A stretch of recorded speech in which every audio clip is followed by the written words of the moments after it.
In this video, I will be telling you guys how to use the breakout rooms in the Zoom video.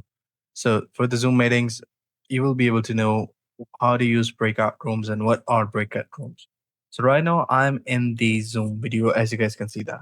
So this is a Zoom generic meeting. So once you start a meeting, you will see this sort of an interface. What you have to do exactly is that you should know what are breakout rooms. So, breakout rooms are a feature in a video conferencing platform like Zoom that allows a meeting host to split participants into smaller, separate virtual rooms. These smaller groups can then have a discussion, collaborate on tasks, or work on a specific projects independently from the main meeting session. The host has the ability to move between these rooms and can bring everyone back to the main session at any time. So here, all you have to do is to use the host tools over here.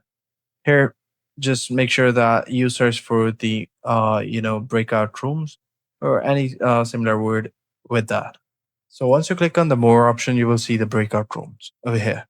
So here you guys can create as many breakout rooms as you guys want to.